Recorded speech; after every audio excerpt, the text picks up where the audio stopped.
Major ডালিম বলছি, অদ্য সকাল হতে খন্দকার মুশতাক আহমদের বলিষ্ঠ নেতৃত্বে সামরিক বাহিনী ক্ষমতা দখল করিয়াছে। শেখ মুজিব ও তার খুনি দুর্নীতিবাজ সরকারকে উৎখাত করা হইয়াছে। এখন হতে সারা দেশে সামরিক আইন জারি করা হলো। আপনারা সবাই আমাদের সাথে সহযোগিতা করুন। আপনারা নিশ্চিন্ত থাকুন, কোনো অসুবিধা আপনাদের হইবে না। বাংলাদেশ জিন্দাবাদ।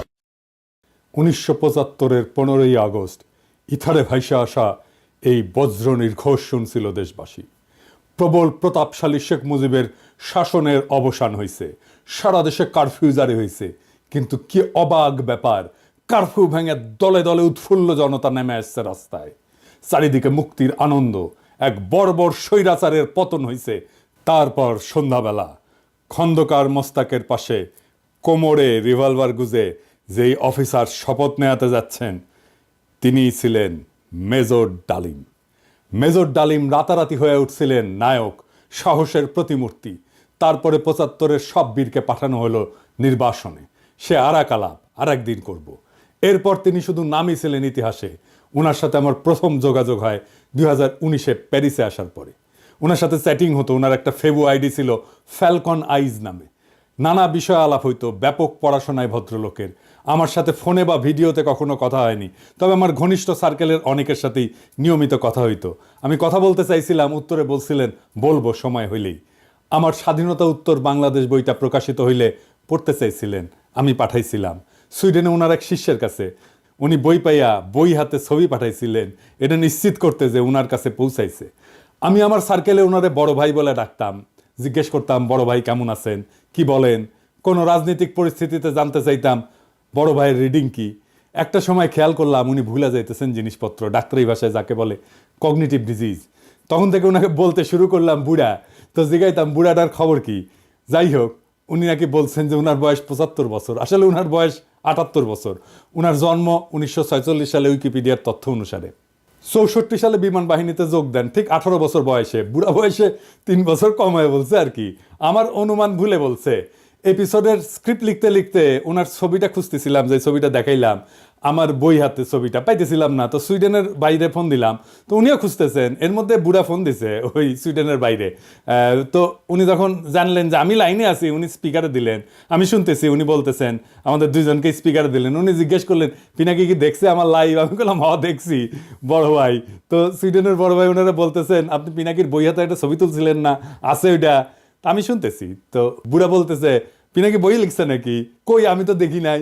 তো রিসেন্ট মেমোরি নাই হয়ে যাইতেছে, আর্লি সাইন অফ আলঝেইমার্স। যাই হোক, বুড়া আমাদের মাঝে আরো অনেকদিন বাইচা থাকেন। ওনার লাইভ এপিসোড করছে ইলিয়াস। এইটাই সম্ভবত বাংলাদেশের মানুষের সর্বোচ্চ দেখা লাইভ। ইউটিউবে একসঙ্গে সর্বাধিক সংখ্যক দর্শকের লাইভ স্ট্রিমের রেকর্ডটা 8 মিলিয়ন। তবে এইটা বাংলা ইউটিউবের সর্বোচ্চ, এটা নিঃসন্দেহ।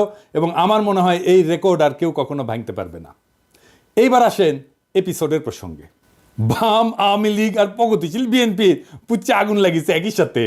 যাই হোক, আমি সবগুলা আগুন নিয়ে আজকে কথা বলবো না, কয়েকটা আগুন নিয়ে কথা বলি। প্রথম অভিযোগ কি, মেজর ডালিম নাকি খুনি। আসলে কি মেজর ডালিম খুনি? আসলে না খুঁজে দেখি। বিপ্লবী এবং সৈনিকদের খুনি বলা যায় না, কারণ তাদের কর্মকাণ্ড এবং উদ্দেশ্য সাধারণ অপরাধীর সাথে তুলনা করা যায় না। আদালত যখন প্রাণ নেয় সেটাকে খুন বলা যায়? একজন সৈনিক যখন দেশের শত্রুকে হত্যা করে সেটা কি অপরাধমূলক কাজ? একজন নারী যখন তার ধর্ষককে হত্যা করে ফেলে ধর্ষণের সময়, সেটা কি অপরাধ? না, সেটা না। কেন না? এর কয়েকটা কারণ আছে, বুঝে দেখি। 1 নম্বর কারণ, নৈতিক পার্থক্য, মরাল জাস্টিফিকেশন। বিপ্লবীরা সাধারণত বিদ্যমান শাসন ব্যবস্থার অন্যায় বা নিপীড়নের বিরুদ্ধে সংগ্রাম করে। তাদের কর্মকাণ্ড একটা বৃহত্তর সামাজিক এবং রাজনৈতিক পরিবর্তনের উদ্দেশ্যে পরিচালিত হয়, বৃহত্তর স্বার্থে। নৈতিক দৃষ্টিকোণ থেকে এটা ন্যায় যুদ্ধ, জাস্ট ওয়ার, এই ধারণার সাথে সম্পর্কিত। সৈনিকেরাও একটা প্রতিষ্ঠিত রাষ্ট্র বা আদর্শ রক্ষার জন্য কর্তব্য পালন করেন। 2 নাম্বার, উদ্দেশ্যের মাহাত্ম্য। এটাকে ইংরেজিতে বলে এন্ডস ভার্সেস মিনস। বিপ্লবী বা সৈনিকদের কর্মকাণ্ডের উদ্দেশ্য ব্যক্তিগত স্বার্থ না, বরং এটা বৃহত্তর সমাজ জাতির জন্য। দার্শনিক ইমানুয়েল কান্ট বা জন স্টুয়ার্ট মিলের মতবাদে উদ্দেশ্যের গুরুত্ব এবং প্রভাব নিয়ে আলোচনা আছে। মিলের উপযোগবাদ বলে একটা তত্ত্ব আছে। এটা অনুযায়ী যদি একটা কর্ম বৃহত্তর জনগণের কল্যাণে হয় তবে সেটা নৈতিকভাবে গ্রহণযোগ্য। 3 নাম্বার, সমাজের দৃষ্টিভঙ্গি বা পারসেপশন বাই সোসাইটি। সমাজ সাধারণত সৈনিকদের রক্ষক এবং বিপ্লবীদের ন্যায়ের প্রতীক হিসাবে দেখে। সময়ের সঙ্গে অনেক বিপ্লবীকে নায়ক হিসেবে স্বীকৃতি দেওয়া হয়। এটার আইনি ব্যাখ্যাও আছে। 1 নম্বর হইতেছে যে লেজিটিমেসি অফ অ্যাকশন, মানে রাষ্ট্রীয় বৈধতা। সৈনিকদের কর্মকাণ্ড রাষ্ট্রীয় আদেশের আওতায় ঘটে। আন্তর্জাতিক আইন অনুযায়ী যুদ্ধ বা প্রতিরক্ষায় হত্যা বৈধ যদি তা যুদ্ধের আইন মেনে চলে। 2 নম্বর হচ্ছে রাজনৈতিক লড়াই বনাম অপরাধ, পলিটিক্যাল স্ট্রাগল ভার্সেস ক্রাইম। বিপ্লবীরা সবসময় বিদ্যমান আইন ভঙ্গ করে। বিপ্লব বা অভ্যুত্থান বিদ্যমান আইনের উপরে। সেই জন্যে বিপ্লবীদের কর্মকাণ্ডকে অপরাধ হিসেবে বিবেচনা করা যায় না, কারণ আইন এটা সংজ্ঞায়িত করে বা ডিফাইন করে অপরাধ, আর বিপ্লব এটার উপরে। তা উপরে থেকে এই অপরাধের ডেফিনেশন তো বিপ্লব গ্রহণ করবে না।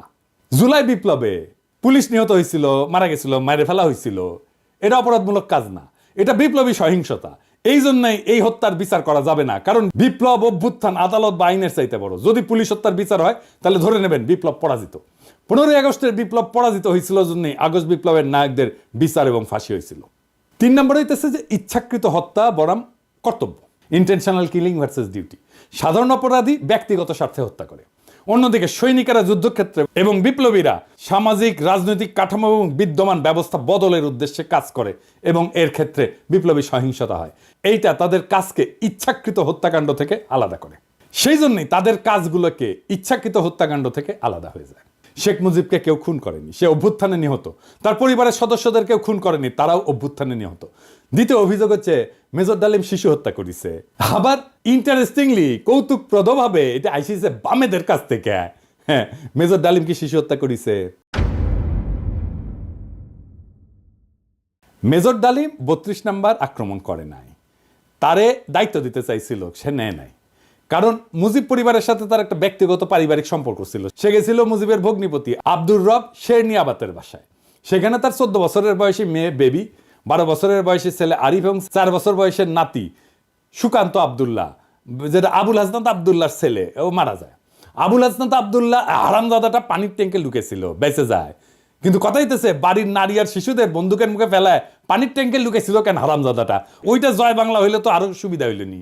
যাই হোক, এবার আসেন দেখি মহান বিপ্লবের সময় শিশুদেরকে হত্যা করা হয়েছিল যতগুলো বিপ্লব হয়েছে ইতিহাসে, যেগুলো নাম জানি আমরা, যেগুলো নিয়ে কাইট হয়ে পড়ে যায় বিপ্লবীরা। আসেন সেটা দেখি।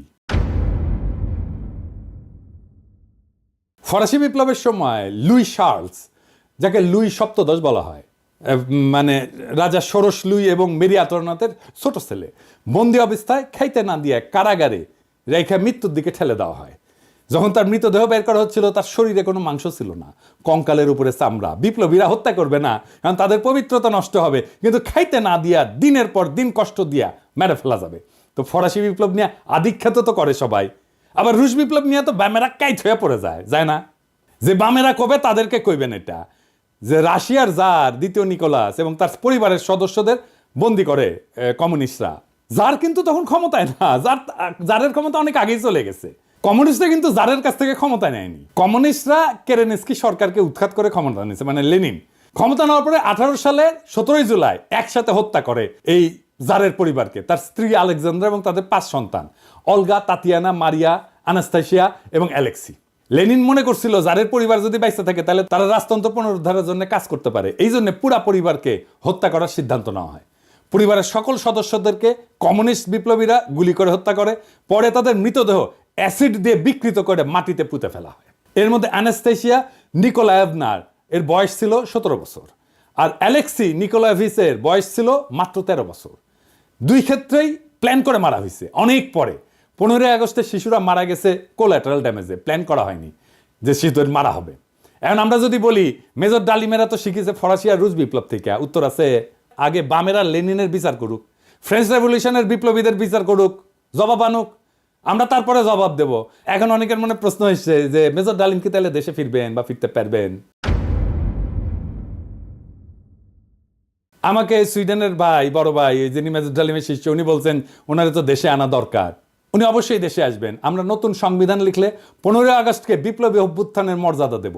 আগের রায় বিচার সবকিছু ইনভ্যালিড হয়ে যাবে।